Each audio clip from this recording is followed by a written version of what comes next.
It's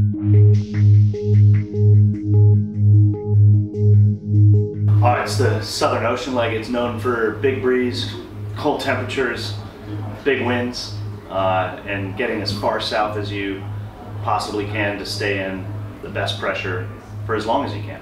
Get onto that train as quickly as possible. Right now it looks pretty breezy on the way out of here. Upwind from here to East Cape, so the first 200 miles to clear out past New Zealand will be some pretty strong breeze and solidly on the wind, tacking back and forth to try to snag as much as you can out of every little shift as possible. And then once you get past East Cape, it's a matter of just getting south. Biggest challenge in this leg is going to be just pure exhaustion. Similar to legs in the past that have gone through the Southern Ocean, you're going to be pushing down close to the ice cape. The further south you get, typically you will find bigger wind. The further north you get, conversely, you find lighter wind. And how far south you can go is limited by the safety net of the ice gate that they put in place.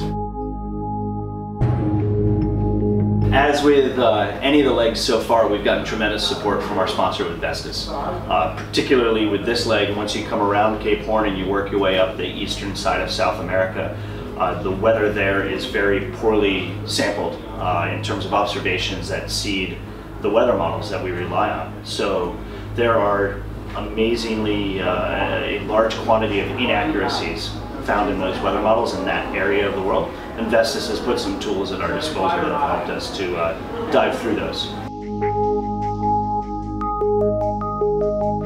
Yeah, we have leg 7 coming up in just a few days now, and this is really the iconic leg of the Volvo with the rounding of Cape Horn, and you know, almost 2 weeks down there in the Southern Ocean.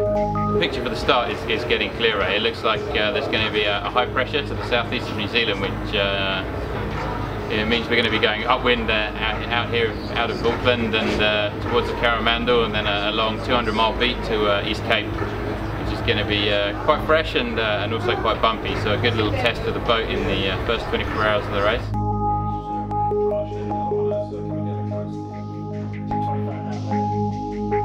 Going around Cape Horn, you know, represents a real milestone in a race. It's a very big thing to get around Cape Horn, and it's also you know, a moment of celebration, I guess, for everyone on board, because it means the end of the Southern Ocean and back to the relative safety of the South Atlantic. But by no means is it sort of the end of the race or a moment to relax, because you know, some of the biggest challenges in this leg can be found, you know, between Cape Horn and the arrival in Itajai.